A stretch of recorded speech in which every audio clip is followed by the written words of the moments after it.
So over the next 40 minutes or so, we'll do 2 or 3 things. So the first part is to look at 4 principles when you present and go through them. Also look at some pointers or some issues that might come up when you are presenting and how to maybe potentially handle them.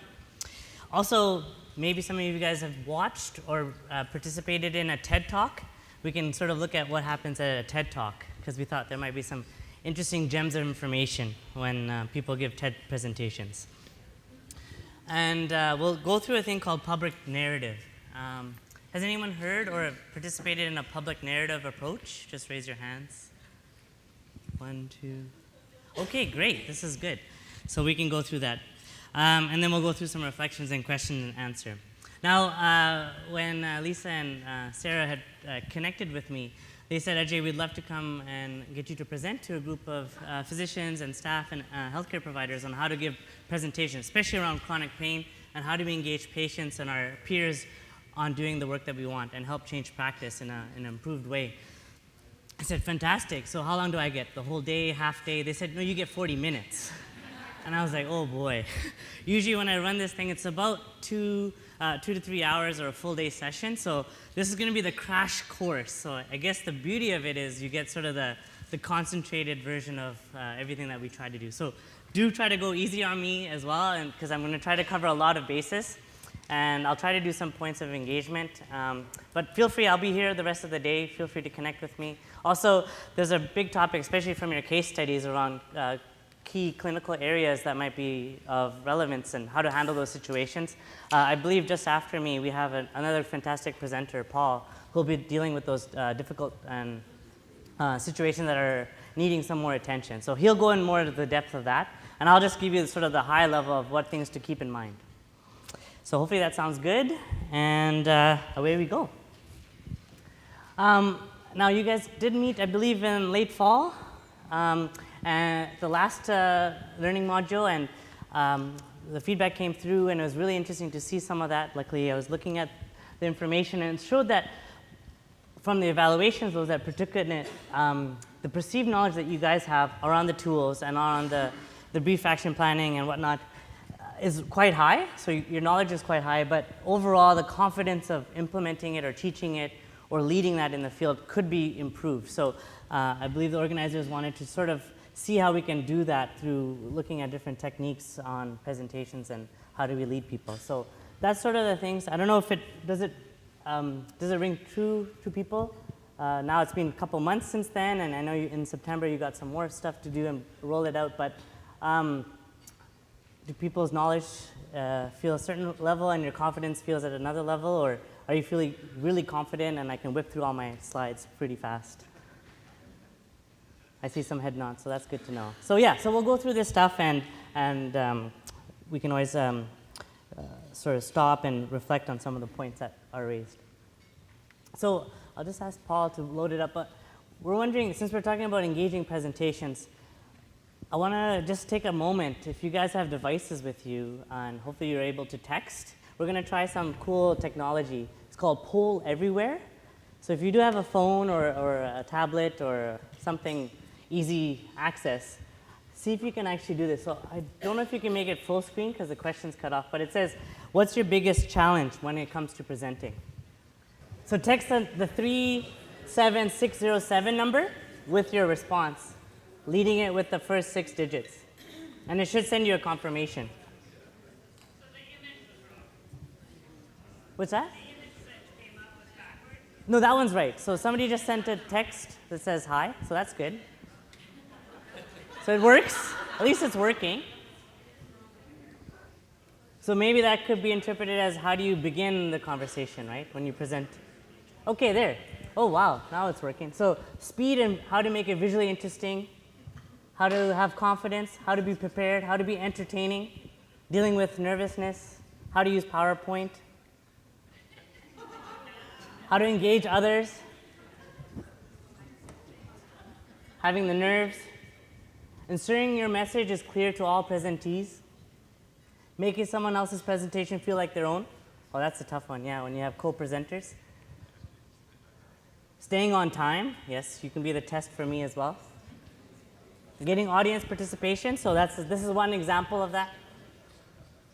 So as those keep coming up, I thought it'd be just good to just show you a tool that you could use to engage your audience. So you can have this running in the background. You can have it in different formats. So Poll Everywhere has a free account, up to 40 responses. So if your group is small, you can use this tool.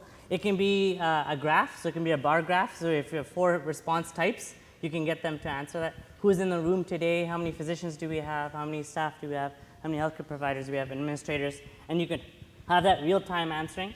So this is a really cool tool. The one that I have is you just pay a little fee and you can get more results. So right now you see there's 46 results. So 46 plus people have actually responded. And this is fantastic because you get that data as well at the end of it.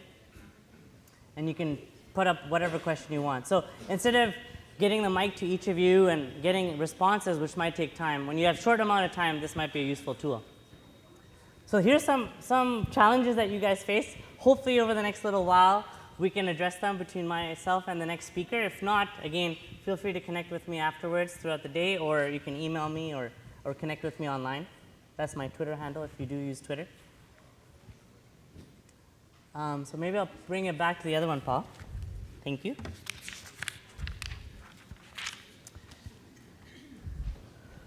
So hopefully people got a chance to test that one out. Okay, so 4 objectives when you come and present that you should keep in mind when you want to give a great presentation. So there's 4 things you can try to do when you do a presentation. So the first one, easy one that we all probably do already, is to inform. The second one, which we see stand-up comedians and entertainers do, is to entertain, of course. The third, to touch people's emotions. So now we're going a little bit deeper, and we actually want people to make changes, or we want to actually connect with them. You want to touch their emotions. And third is to really move people to action. So just to keep those 4 things in mind when you do present, your goal is to fulfill one of these. And ideally, if you can, your goal is to fulfill all 4 of them when you present, especially in something like the topic of today and the rest of the work that you guys are be doing with both your patients, your clients, and your peers. So we'll just go through them quickly. And I think the key point on to inform is that this is the easiest one. So if you have data to present, if you just publish some papers, or if you have information from best practice, you're like, here's what this information shows, and then you've just raised awareness. So that's pretty straightforward. One of the things to keep in mind is that you don't want to bore the audience. So you don't want to have slide after slide of all the results, especially around statistics and p-values. The point is just to show enough to get them excited and then leave enough room for question and answer at the end to ensure that there's focused responses. Otherwise, you'll spend most of your time just showing the analysis or the best practice without actually getting into the meat of it. So that's one of the key things to remember, is to just show what's needed, and then afterwards, when there's time or questions, you can deal with some of the details of it. The second one is to entertain. So again, it's not just to tell jokes like a stand-up comedian, but the point is to really get people into your talk and get them connected with you. And so the idea is to focus on people's energy levels. And then one of the key things people say is actually at the very beginning to do something interactive. So it doesn't mean everyone has to come up and dance or anything, but just to get people talking. Because once you break that ice for everyone, it makes it easier. Otherwise, as we know, we always get the 2-3 people who always continually talk. They'll keep talking, right? But you want to get everyone involved as much as you can. So to entertain is to get people interested in your talk at the very beginning. The third, as I mentioned, is to touch people's emotions. Again, it's really easy to criticize, but as a speaker, as a leader, you don't want to just leave at the criticisms of the system, of how funding is short. You want to look at opportunities and solutions. And it is difficult to be bold and courageous, especially on this stuff, but that vulnerability will really connect with people and say, look, this is why we do this work, this is why it's important, and this is why we should move forward. So if you can touch people's emotions with personal stories in your lives, or of your patients, or of your colleagues, it really does matter and make a difference. So like I mentioned, to inform is just showing the data, but if you can put some story to the data, which we do really well in healthcare, it actually brings people closer. And you probably remembered some people who've done really good jobs with them. Of course, many of you in this room do that really well, of sharing stories. And I thought we should just spend a little bit of time on the fourth one, which is moving people to action. So people, I mean, all of us, it's really tough to make us make a change. So how do we do that better? And I think when you're presenting, if you have 10 minutes, a half an hour, or 2 hours, you really have to help the community move forward, including yourself and the group that you're working with. And one of the things to keep in mind is there's different strategies on moving to action. The easiest one you can do, which I encourage all of you to try, is to say, here is my take-home message. If you don't remember anything else in my presentation or in this training manual or in this module, just remember this. And leaving them with one message makes it easy, especially after a long day, if they've had 15 different speakers or they've met lots of people. It's good to give them one take-home message or something like that. The other way you can move people to action is ask them to make personal commitments. And we do this with our patients when we ask them, what are you going to be doing differently? Especially when we do our brief action planning. What are you going to be doing differently? Getting them to write it down or getting them to really actually focus on that, not just to verbally agree to it, is really important. So you can just say, what is your personal commitment after leaving today? And I could use this, for instance. After this talk, if there's one thing you remember, what would that be? Write it down and see if you can commit to that moving forward when you do presentations or when you do leading groups. So I think that's one of the key things. So I don't know if that makes sense. Yeah? Nodding heads. Okay, pretty straightforward. Good. And just because I do have shortened time, I would engage with you guys more with question and answer throughout, but I'm a little bit pressed with time because I have to go through this crash course. So we'll make sure we do some of this. And actually, on that note, I thought what we could try is answering this question. So as a group, we thought maybe this might be a really perfect timing after lunch, after you heard those case studies. How do we support our colleagues in changing their practice, especially around pain management? You guys have been chosen or you've selected yourself as leaders in the field around moving this portfolio forward around chronic pain, and you had some tough topics like medicinal marijuana and addictions and pain and whatnot. So how do we actually help support our colleagues in changing their practice? So just take a moment to think on that. You've been doing this already, but how do we do that better? So if you can just maybe pair off, so just talk to your neighbor for about a minute we'll give you, and if you can just sort of strategize in your presentation or in your training, what would you do differently? Or what have you thought from today's day, which would be helpful? So I'll give you a minute. So if I can get your attention, just raise your hand if you can hear me. Just raise your hand if you can hear me. If you can hear me, just raise your hand. We're getting there. 20, 30 seconds. Oh, we're getting more than half the room now. Last time I'll ask, if you can hear me, just raise your hand. Thank you. So sorry to cut that down. I love hearing that hive. Hopefully you got some strategies shared and back and forth. I learned that from an elementary school teacher, which is nice, raising the hand. So don't get mad at me, but I thought that's a useful way of getting people together back again. That's another thing to keep in mind when you get people to break out on their tables or talking to their neighbor. You can actually try to get their attention back by trying different tactics or have a bell we had for bringing people back for lunch. But try what you think works.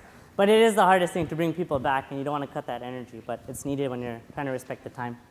So hopefully, yeah, that was useful. I would love to do popcorn back, which means getting some sort of samples of what people have talked about, but again, due to time, I'm going to keep moving and give you some more tidbits. But again, talk to us afterwards, and we'd love to hear your ideas.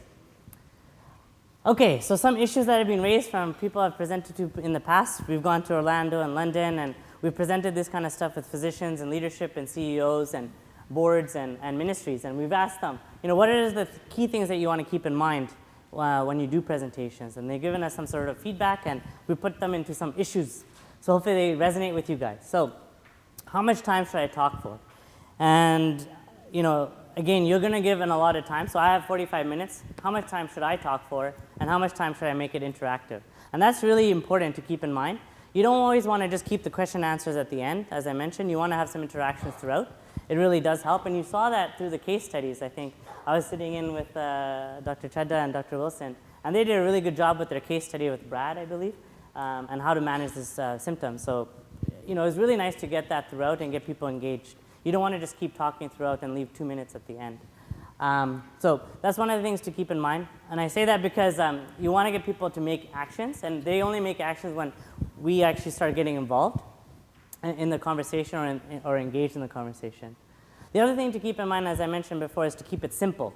You don't want to bore them with too much information. You want to get enough to get them excited. Give them the appetizers so they want more. And that's the key about a presentation. You want them to get excited about what are the key gem of information you want to move them forward with and help them move to that action.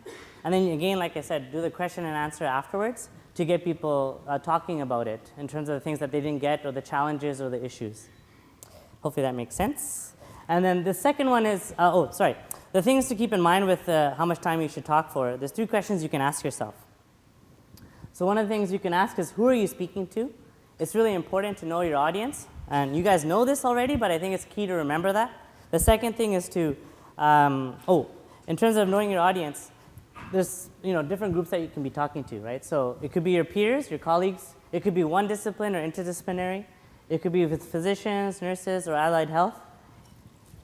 Senior leadership or executive, academic, research, patients, and public. And as you know, if you're speaking to each of these different audiences, you should probably tailor your talk differently, right? If you're giving it to patients and public, you probably want a certain level of information in there. But if you're dealing with academics and researchers, you probably want to add another layer of showing the credibility of your work and look at the statistics and whatnot. But when you're talking to senior leadership, as you know, you got 5 minutes. You got to give your pitch really fast, right? So it's very different. So it's really key to know that before you go in, because usually you give a standard slide deck and you just cut it or you just make it fit within the time you have. It's really important to take that extra moment and actually just tweak or modify your presentation or your speaking notes to the audience that you present. The second question you should ask yourself is, how large is the group, right? So now we have over 200 people in this room. That really changes how you interact with the audience, and especially how much time you have with them. So it's important to keep in mind how big is the group that you're speaking to. The last thing, as I mentioned before in those 4 points, is to what do you want people to leave with when you're done? Do you want them just to be aware of what the topic is? Do you want them to actually start making change in their work and practice? And do you want them to help others to make change in their practice or the work that they're doing?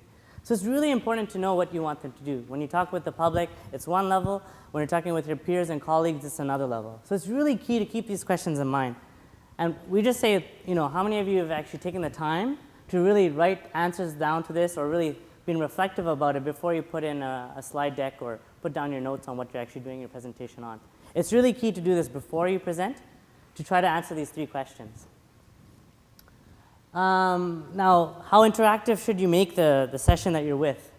Well, it depends on who you're presenting to or the type of presentation, again. If it's a board meeting, a conference, a workshop, a team meeting, a public forum, or multiple of these. You also want to look at how you want to interact with the audience in the group. So I just put together this little schematic. So if you look at the top of it, if you have a small group and more time with the group, you probably want to do large group sessions. I don't know if that rings true, but you probably saw that just before lunch.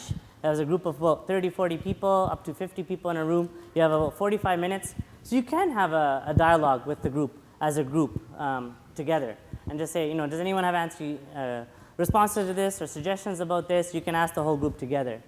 So that's when you have a small group and more time. If your group starts getting bigger or if you get less and less time, you can do table discussions. So we could be breaking out into table discussions. And we know this kind of stuff, but it's really good to remember that on a high level because then you can actually disperse these through.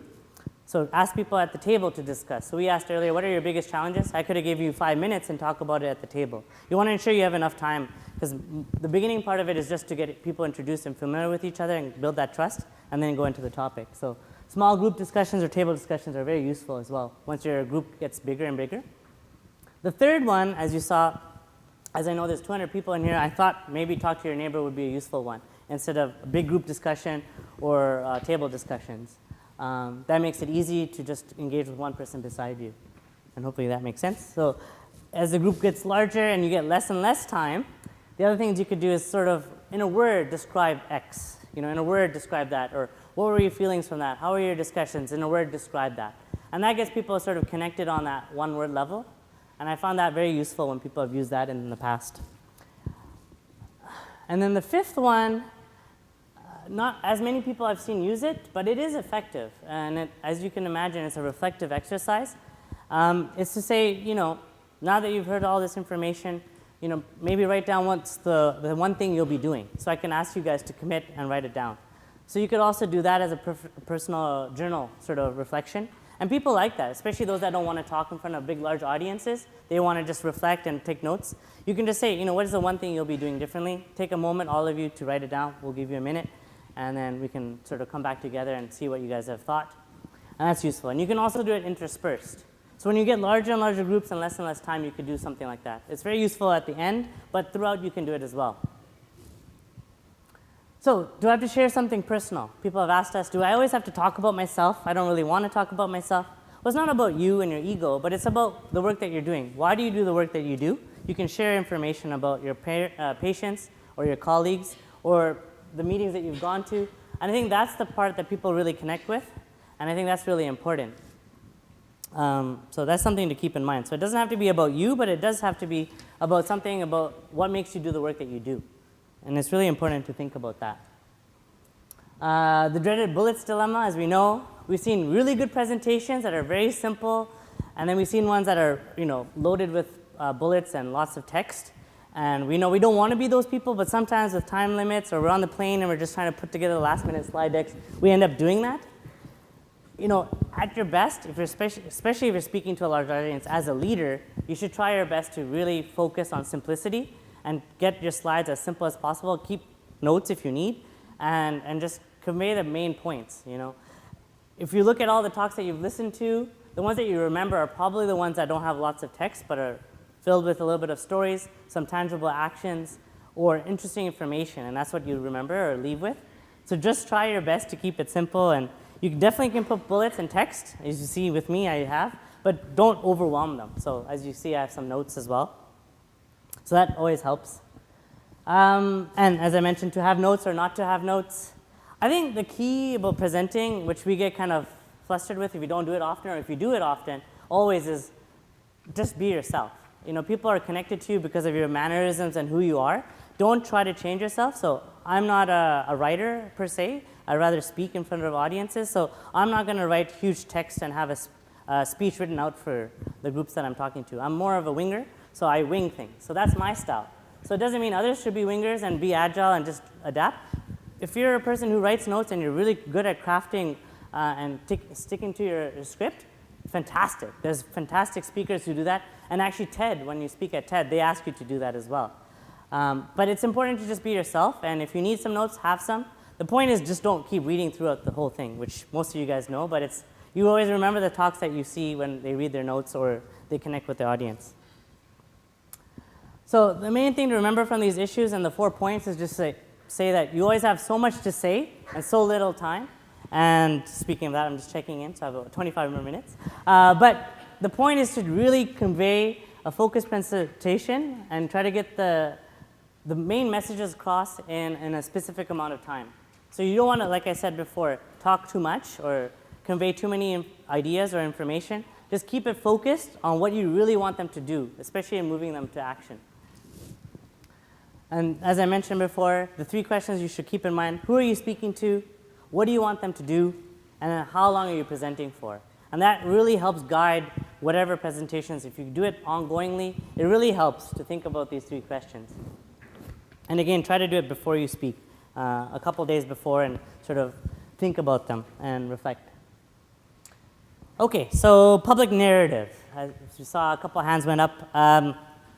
Just wanted to say, this session is actually, it can be up to 3 days, public narrative, and it could be up to 2 weeks, actually.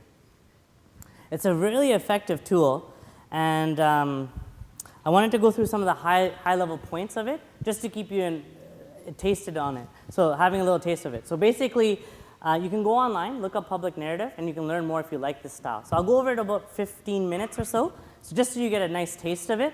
And if you like it, please go online, Google it, and you'll see why it could be effective in the work that you're doing.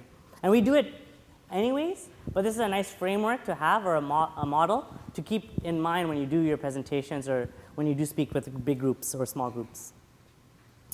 So I just want to also acknowledge that it's come from Marshall Gantz, who teaches at MIT, and Helen Bevan from the NHS. Has anyone worked with Helen Bevan or seen her speak? So not many people. So anyways, the NHS in the UK used this, and Marshall Gantz has used it. So I was actually quite fortunate. I participated in the Obama elections in 2007, and the campaign that happened and the movement that was created. And part of that was this whole concept of public narrative. So back in 2006, 2007, people were wanting a change, people were wanting some hope. Obama captured that energy of hope and change. And whether you agree with him or not, I'm just talking about the strategy now, no politics. But the point is, at that time, he was really able to galvanize their country especially those groups that never voted before, to come out and vote. Apathy is really tough around voting, right? So he was able to, back in 2007, 2008, really capture his country and get them to come out and vote with the concepts of hope and change. The key strategy they used was this public narrative approach. Marshall Gantz coined it. He was using it in sort of the civil rights movement when Martin Luther King was organizing people. They used this same technique to get people connected at the heart and to inspire them to take action. So that's where public narrative comes from. Marshall Gantz and Helen Bevan in the NHS, to motivate their staff and their employees and their physicians, have used these techniques to really get people energized. Now, again, you might not like some of the points or you might not agree with some of that. The key is to remember what are the things that you'll take away that might be relevant to what you do, or remind yourself, this is what I actually do, and keep focusing on those strengths. So it's all about storytelling, and we know the power of that. You know, the main thing is to communicate your values, our values, through emotion. Stories share what we feel, our hopes, our care, and obligations. And it takes a lot more than just awareness and knowing to take action or to inspire action. So as I mentioned before, it's nice to show data and all their information about how things have declined or improved. That won't make people change their habits or their way of life. What will change them is hearing those stories to connect them with your values, and then will inspire them to take action. So how do we create change at scale? Something like this, around how do we actually improve the lives of patients across the province dealing with chronic pain? It's a tough task, especially when we deal with these patients every day or have them come in. You want to deal with them with dignity, respect, and honor the time that you have with them, and then you have 5 minutes with them, right? So how do we do this at scale at the province level and move this stuff forward? And I think some of the stuff you learned from today and the last session and moving forward with the e-modules and working with your colleagues, the point is to how do we actually build this collective clout that we have and learn from each other and actually move forward and help all of us move to the goal of actually getting a better practice that's more respectful. So when we look at this, basically it just says, what do we want people to do? That's the strategy. You're using your brain. So that's like the data and the information. The narrative is, why do we want people to change? What do we want them to do differently? That's connecting with their heart. And then once you connect the brain and the heart, you get people to take action. You need both, and then you can actually get that shared understanding to get people to move to action. So what is your public narrative? There's 3 stories that are really key in public narrative. One is the story of self. Why do you do the work that you do? What made you do that work? What makes you continually do that work? And what makes you do that work in the future? Why are you physicians? Why are you people who work in healthcare? Why do you care about these issues? Why do you want to improve people's lives? People love hearing that story. It's really important to share that in any way you can, either when you speak in big groups or one-on-one with your colleagues or your patients. And I think it's really key to remember your story of self and using interspersed parts of that. The story of us. So after you've explained your story of me, why I do the work I do, the next big thing is to really show how you're common with the people you talk about. Oh, I heard, I think Dr. Wilson was saying, you know, I'm from up north, and, you know, people care about giving 6-packs, right? So you connect with your audience and say, yeah, I had not 6-packs in one afternoon, but I bought a 6-pack from Prince George to Powell River. So you just want to connect with the people you're talking to in ways that really who you are. And I think the story of us really says, it's okay to drink, but drink responsibly. And I think people sort of like that. Oh, I went to the winery and I had a wonderful wine. I think that's really nice to connect with people, and I think especially around these issues. And I think it's really important to really connect on shared values. And that's where the power of story of us comes in. What are those shared values or experiences or aspirations do you have or hope to have when you talk with others to help them move to action? So hopefully that makes sense. Yeah. And then the last one is really key. And sometimes we forget this. It's the story of now. So self, us, and now. Why is it urgent? Why do you want people to take action now? Why is that time urgency there?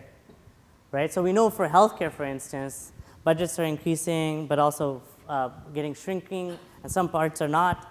Why do we want to make changes in chronic pain? Why do we want changes in our practice? Why do we want people to improve their practices / also improve their lives? Well, the time is now.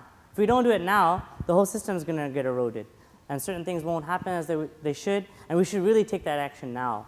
And I think whatever the story is, I think it's really important to hit on that, and it is important. We know this, especially in Canada, moving forward and at a provincial level, but also at your practice level. Why is it important to continually improve the work that you do? And it's about really focusing on the timing and saying that the time urgency is there. And as I mentioned, I worked on the Obama campaign. There was a time limit. So 2008 was the election. So we told people, you have to get organized. You have to take an active part in your communities. If you care, let's make a change or a transformation in our political leadership. And let's make this change together. The time is now. If we don't do it now, we have to wait another 4 years for the next election. And do we want another 4 years of this rule? No. Let's make action now. And so that's how we did in the political realm. Not, again, saying you should agree or disagree with the person who's in power, but the point is, how do they use those strategies and tactics? And that's how we need to learn from, and how do we engage our base and our colleagues and our peers and our patients to really make changes together. And the time urgency is really important. So again, the story of self is the call to leadership that you have as a person. The story of us, this bottom one there, what are our shared values, our shared experiences that bring us all together for this common purpose? Well, and let's do this now. That shows the strategy and the actions need to happen right now. Again, everything is online. If you like this stuff, it's really interesting to go into the theory. And so now when you tell your stories, and when you tell things about the work that you're doing, it's really important, as I mentioned, to motivate people is to really go through values. And learn what are your values, what are the common values. And once you hit values, you actually get people's emotion. And that, as we saw, and a lot of research has shown, when you connect with people's emotions, they're more likely to take action, right? And that's why we see the whole education sector changing. There's a lot of movement and energy around that, on how do we actually inspire the future generation to take different actions and to be educated differently. Well, you need to really connect with their emotions. You can't get them to teach to learn by just one teacher telling them one thing. It's all participatory. How has medical schools changed? It's all PBL or case-based education now. You really want to connect with people's emotion and get them working together. And then they're more likely to take action or retain that information. So why are values important? If I can just get Paul to show this video. I thought a quick 1-minute video might help sort of show this. I don't know if anyone has seen this one. It's called I Am Canadian. Hey, I'm not a lumberjack or a fur trader, and I don't live in an igloo or eat blubber or own a dog sled, and I don't know Jimmy, Sally, or Susie from Canada, although I'm certain they're really, really nice. I have a prime minister, not a president. I speak English and French, not American, and I pronounce it about, not a boot. I can proudly sew my country's flag on my backpack. I believe in peacekeeping, not policing. Diversity, not assimilation, and that the beaver is a truly proud and noble animal. A toque is a hat, a Chesterfield is a coat, and it is pronounced Z, not Z. Canada is the second largest landmass, the first nation of hockey, and the best part of North America. My name is Joe, and I am Canadian. Thank you. So despite the beer at the end, you can see it's a marketing ad for a beer company, as you saw, Molson, and this is their tagline. They have huge teams developing these kind of things in, what is it? A minute, exactly a minute, to really connect at people's hearts. So I don't know if it did connect with you, but I definitely believe it probably raised some emotions with you guys, whether positive or negative, and I think it gives you some pride, or maybe it doesn't give you pride, but I think that kind of thing really connects with you. So if they just showed statistics on why people drink beer and why it's really tasty, I don't think we're going to change and drink more Molson beer. But because we're Canadian and we're prideful as people, we will drink our own beer versus some other country's beer. And that's what they were trying to do. And I'm a bit of a hockey fan, so yeah, we have one Canadian team, the Canadians in there. So, this is the time when they show these kind of commercials. So you'll probably see more of these type of commercials, especially during the Olympics that happened here in 2010. But I don't know, in a popcorn style, what are some of the values that you heard in this group, in this commercial, in the last minute? In a word or so, what are some of the values that you heard? Unique? We're not the 52nd or 53rd state, yeah? Diversity, yes. Canada's not a melting pot, but a diverse country. Pride. And sorry? Beavers are great. Beavers are great. And don't forget, the toque is a real hat, yes. I'll take one more. I just wanted to say, people know there's actually a scoop on this, which is quite cute for I Am a Canadian Oh, really? Oh, I didn't even notice that. Should have done more research. So that's good homework to take and see if it actually resonates with you or not. Is it ring true? Does it ring true when you watched it in terms of the values of a Canadian physician? Yeah, versus an American physician or something?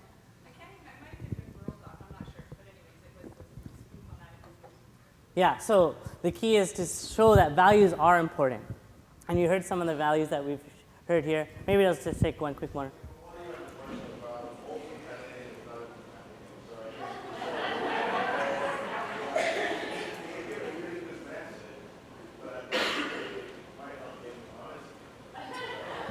That could be true. See, these are good points to raise. But there's a reason why people come to this country, right? And I think why people come here versus any other country, we need to look at it.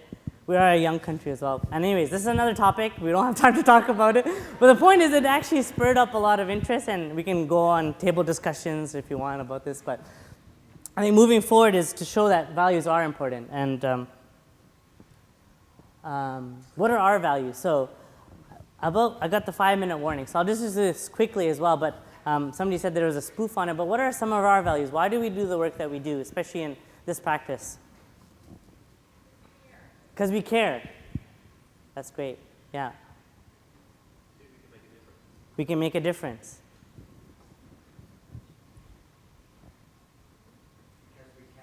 Because we can. We care. We can make a difference because we can. Because we have an opportunity. Because there's, sorry? Because there's hope. So is there anyone, raise your hand, who doesn't agree with any of those points raised? I don't think there's hope. I don't care. I think that's why we're in this room together, is that we share these common values and we really want to make a difference. And I think that's key. When you do your training, when you do your presentations, and when you show leadership, is to connect at that heart. And when you've seen great presentations or great leaders, that's what they do.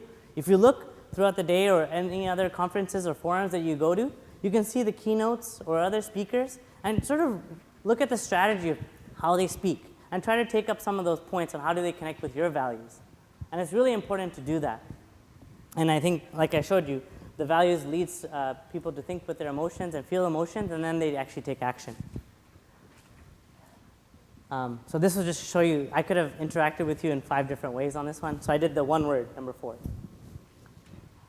Okay, just when you work with your patients, this is really key. And you guys know this implicitly, but I wanted to make it explicit.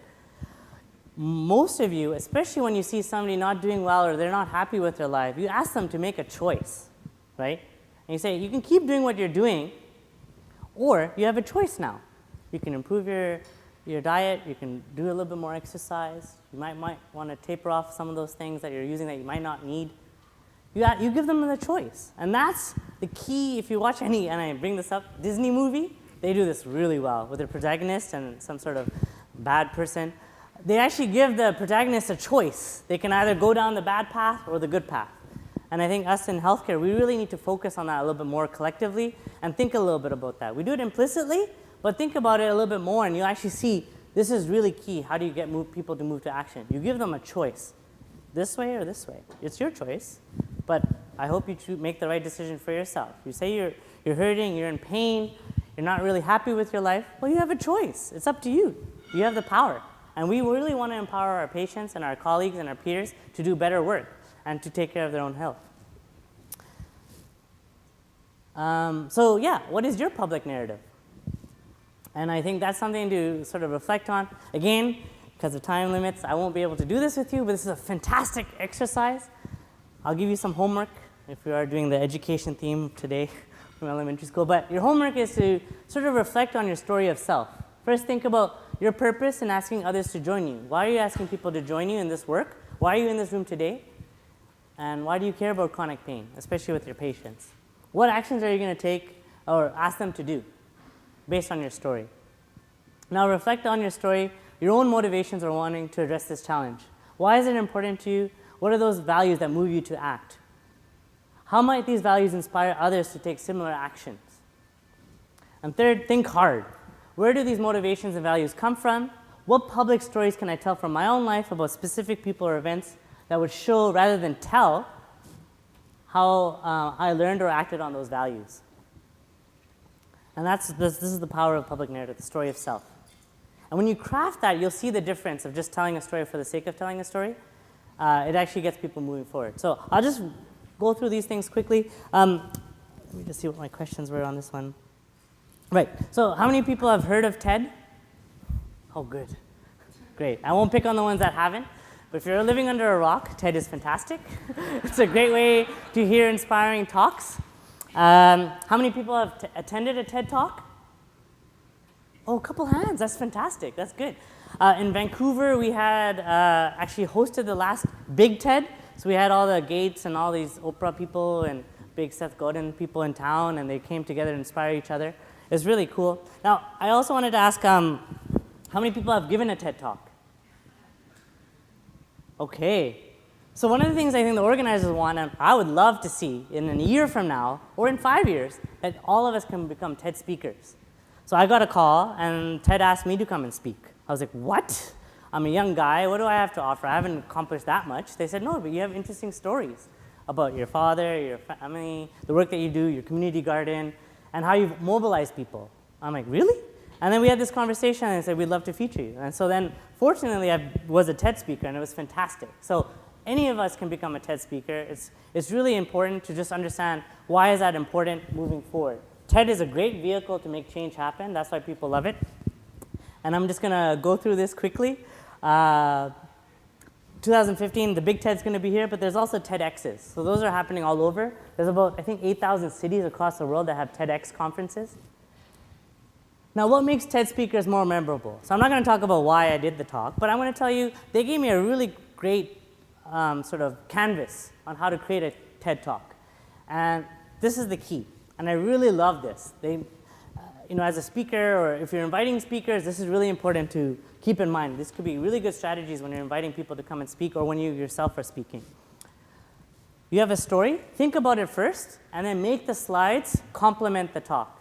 What we normally do, especially with time crunch, is we make the slides, and then we make the talk to tell the story between the slides, right? What you really want to do is think about the slide first, and then move forward. And then you want to dream big. You want to tell them to dream big. You want to show the real you. You want to make the complex plain, connect with people's emotion, and ensure you don't flaunt your ego. We know those talks that don't have ego, we really care about and connect with. Those that talk about themselves too much, we don't really connect with them. That's really key to remember as well. So just like recap, we talked about public narrative briefly. We explored what 4 principles there are when you do present, some pointers or issues that could come up. We talked a little bit about what makes TED memorable, telling the story and dreaming big and asking them to dream about what the future could look like. And I just wanted to take this time to thank you again and the organizers for inviting me.